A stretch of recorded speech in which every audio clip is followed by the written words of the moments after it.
Hey guys, it's Rachel from Lorraine Lamate. I have a book review on Where the Heart Is by Billie, and I'm going to be filming this book review not showing myself. I explained this in my favorites video. I'm just not feeling up to it today and it's my only day to film, so I wanted to intro this video because I did try to film and just not in the headspace to do it today. So without further ado, So here's I'm my feeling book much review. better today when I'm filming this. I'm actually filming this on Sunday when this is going to go up.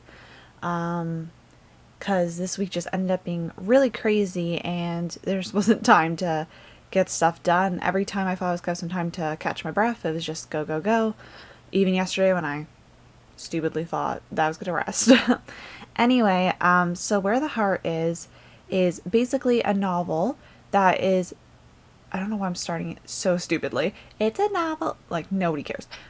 So basically, it's about a girl named Novalee Nation, and her and her boyfriend are actually moving to California because he's going to start a job, and she needs to go to the bathroom. He drops her off at Walmart, and when she comes back out, he's gone, and she's also pregnant and expecting her first kid. So that's kind of where the story starts off, and it's pretty much about her not only navigating with her pregnancy, but navigating with new motherhood.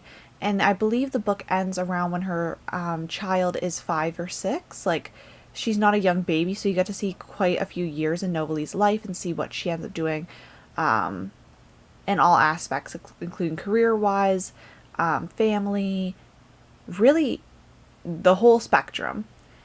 And that synopsis, I can't really go too far into it because I don't want to spoil anything else, but that's kind of where the book takes us, or starts us off at, and then we go from there.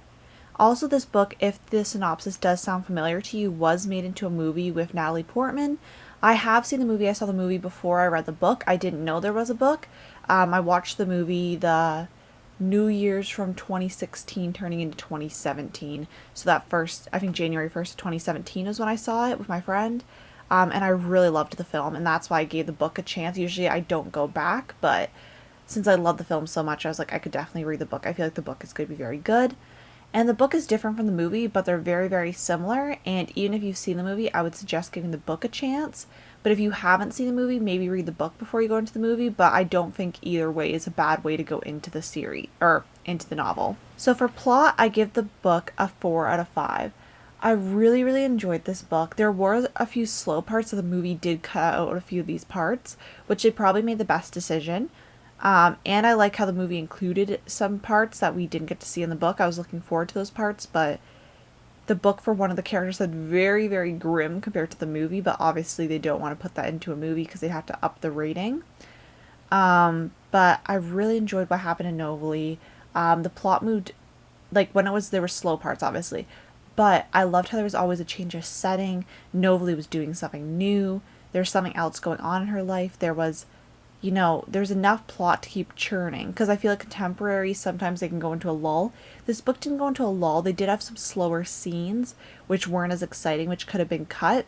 They did show some of what the characters were up to, but I didn't find them important in those parts.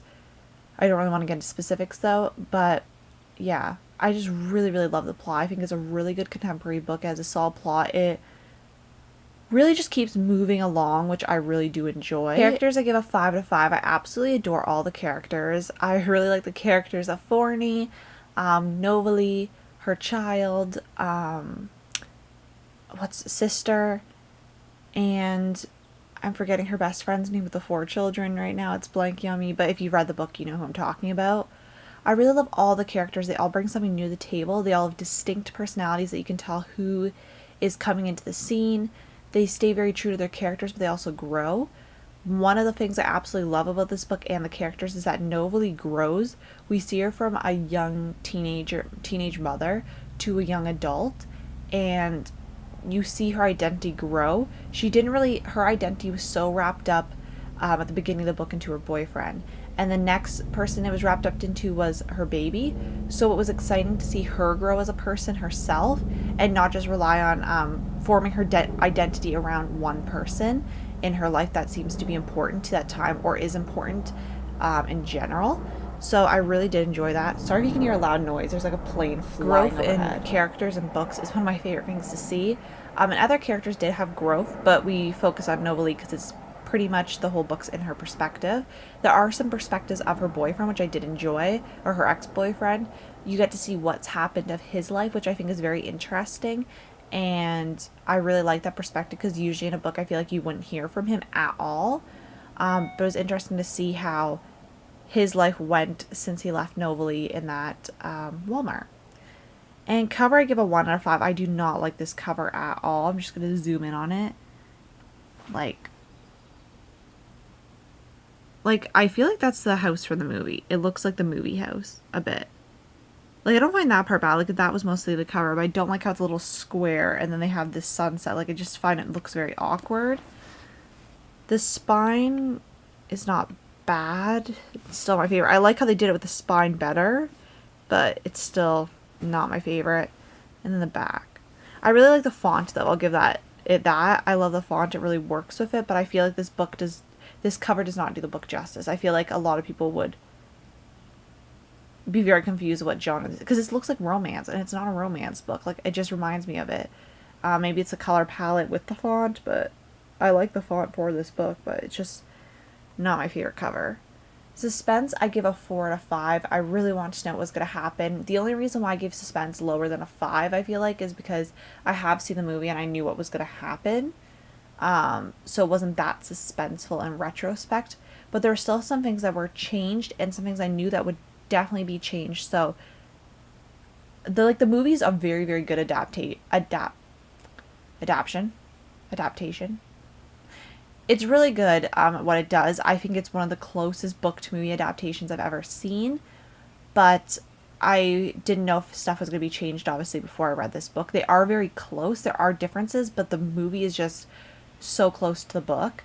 But I think it's still so close that you can still read the book and have an enjoyable experience. And overall, I give this book, what did I give it? Oh yeah, 4 out of 5. Overall, I give this book a 4 out of 5. I definitely reread this again. I really like that the movie's close though, because if I want to experience the story in a pinch, I can watch the film.